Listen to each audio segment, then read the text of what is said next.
E aí, pessoal, tudo bom? Jorge Gomes, Ciência Política. Vamos falar um pouquinho sobre liberalismo.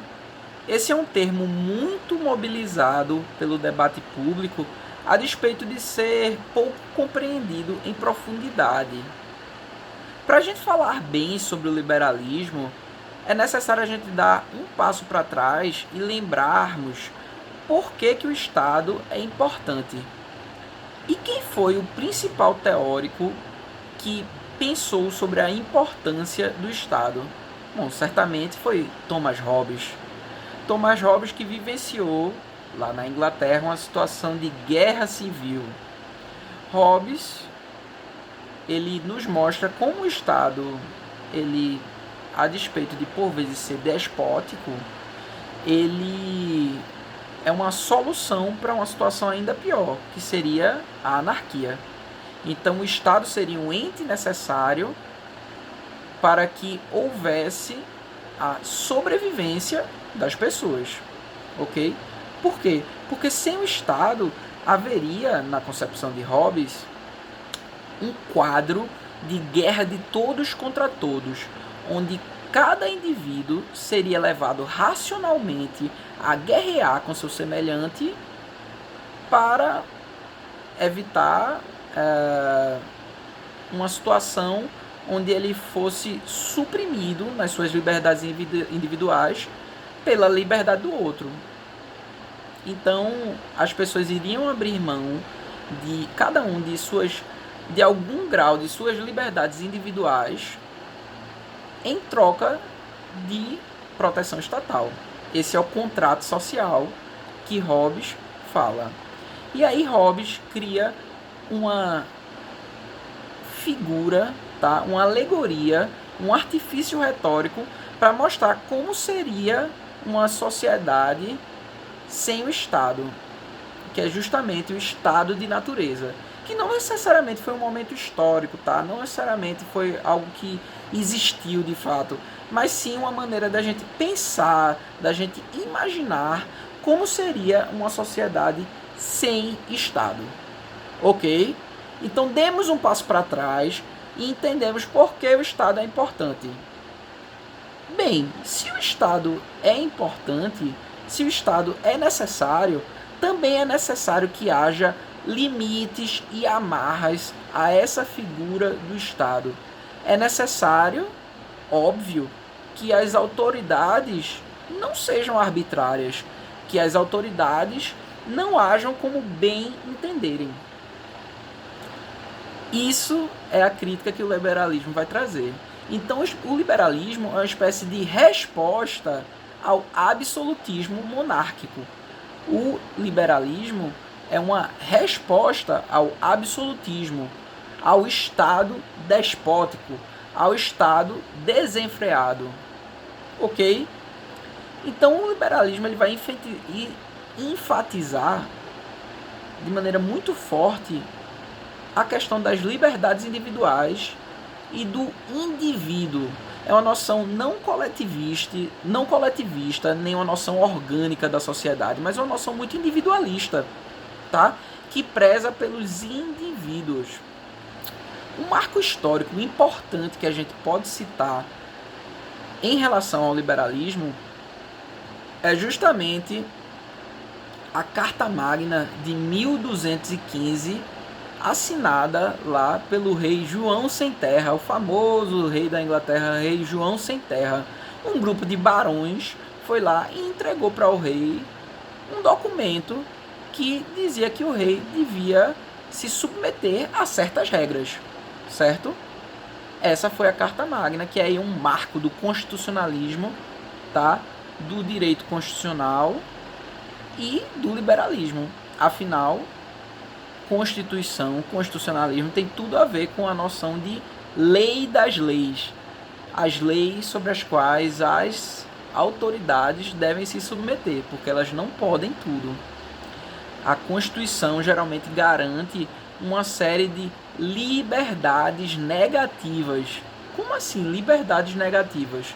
Ora, são liberdades que podem ser usufruídas justamente quando o Estado se afasta. Então, por exemplo, a liberdade de ir e vir é uma dessas liberdades, ok? Liberdades positivas, por outro lado, são liberdades que necessitam de um Estado presente para que elas sejam usufruídas. Exemplo, o direito à saúde, tá? Bobbio vai ser um autor que ele vai dizer que o liberalismo ele envolve duas facetas principais hoje em dia.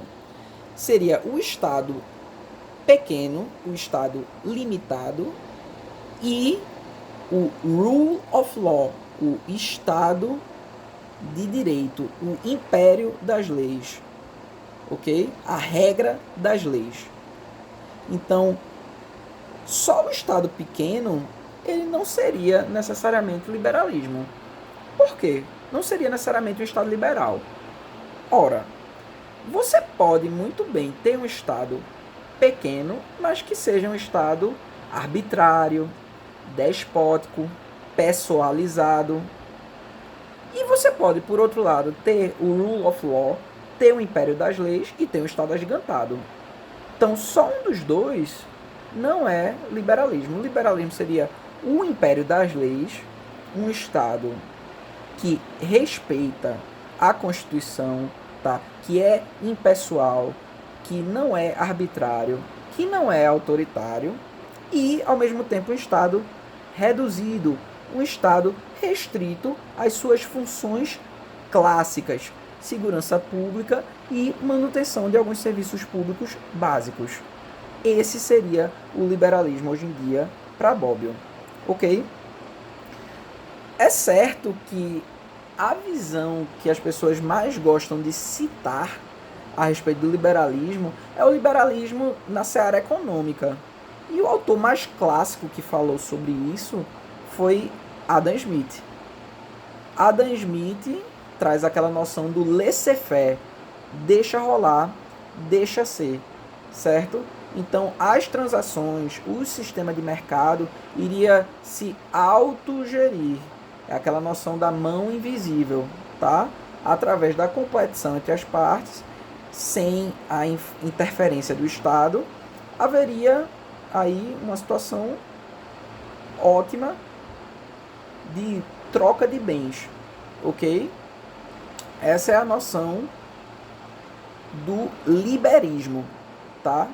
Como assim liberismo? Você não tinha falado de liberalismo? É porque alguns autores, como Croce, um italiano, eles vão dizer que esse liberalismo restrito à visão econômica seria liberismo, ok? Bom, esse é um termo mais técnico e que não é muito citado, certo?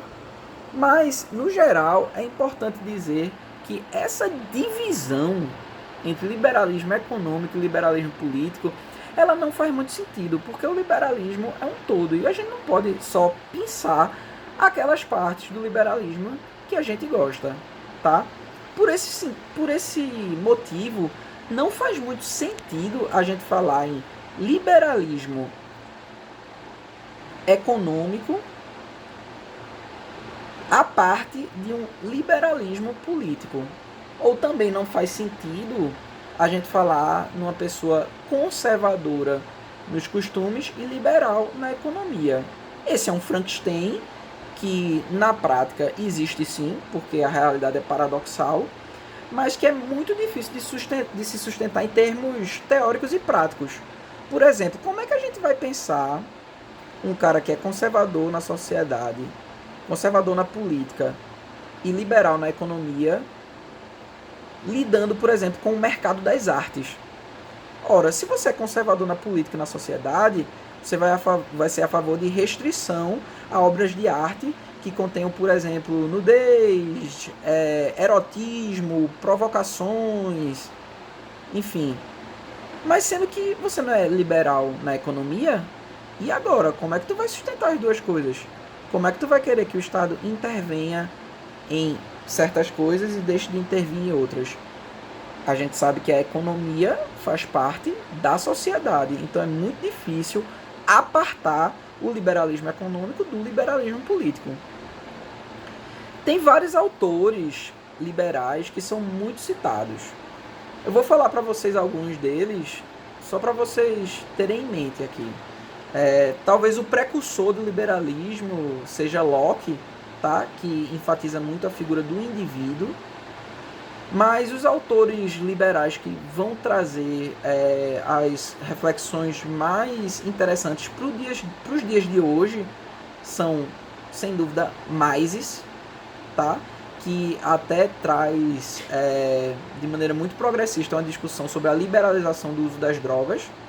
Afinal, se existe uma demanda para o uso das drogas, o Estado não deveria se meter nisso e deveria apenas, na visão friso de um liberal como Mises, deveria apenas regular, tá, esse mercado de drogas e não se meter nele. Seria como o mercado, por exemplo, do cigarro ou do álcool, tá?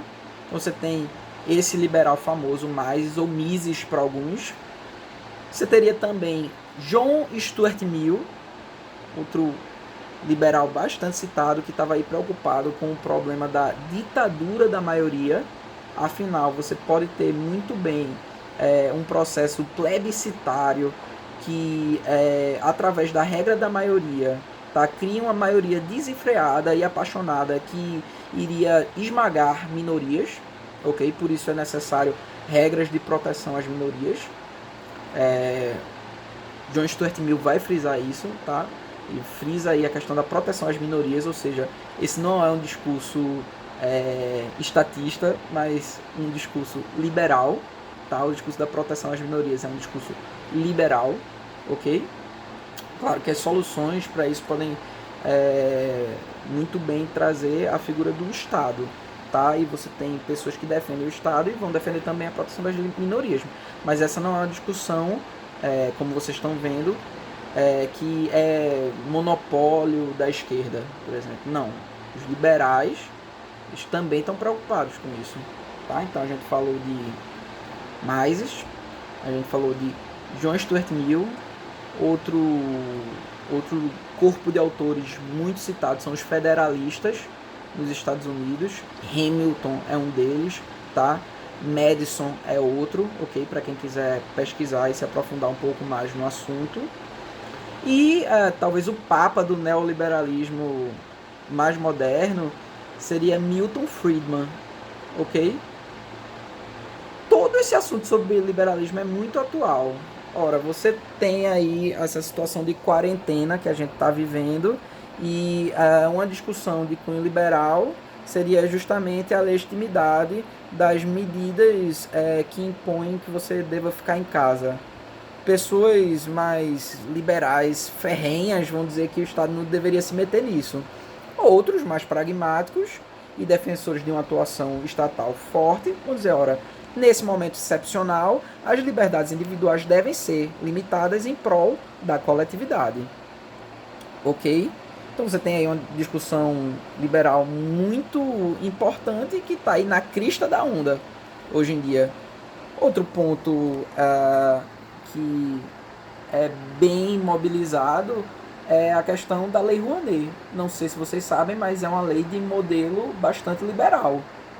A Lei Rouanet foi aprovada na época do governo Collor e ela propõe o seguinte: empresários que topem financiar com dinheiro privado algumas obras de arte ou alguns artistas, eles teriam a isenção de impostos. Então, no lugar do Estado tirar dinheiro do bolso para financiar as obras de arte, para financiar a cultura, seriam os empresários e o mercado, os entes privados que fariam isso, e com isso ganhariam isenção de impostos. Então você tem aí o Estado, na verdade, se afastando para ajudar a financiar a cultura e não impondo, tá? O Estado não impõe nada. É um edital de obras culturais que é lançado e aí o empresário decide quem ele vai financiar. Se ele quer financiar a Cláudia Leite, ele vai lá e financia e com isso ele ganha isenção de imposto. É uma lei, como vocês sabem, repleta de problemas, mas aí um dos problemas que você não pode citar é o Estado lá dentro. Bom, na verdade o Estado está afastado. Quem tem o poder de escolha são empresários e entes do setor privado. Estão vendo como é uma discussão super em voga, super importante para a gente entender a sociedade hoje em dia? Então tá, pessoal. O que é que a gente tem que gravar? Bobbio fala em duas facetas do liberalismo. Estado reduzido, ok? E império das leis, rule of law. A gente tem que gravar também a noção de liberdades negativas, aquelas liberdades que a gente usufrui quando o Estado se afasta, ok? E tem que lembrar, obviamente, de um corpo de autores importante, né, nessa literatura, que a gente pode citar Locke, podemos citar Adam Smith, podemos citar, como a gente fez, Milton Friedman, mais recentemente no neoliberalismo, antes dele, muito antes, John Stuart Mill, os federalistas, e por aí vai. Dá para passear por muitos e muitos autores, ok? Esse foi o tópico liberalismo, e depois a gente fala sobre outras questões importantes para a ciência política e para um entendimento interessante da sociedade. Um grande abraço.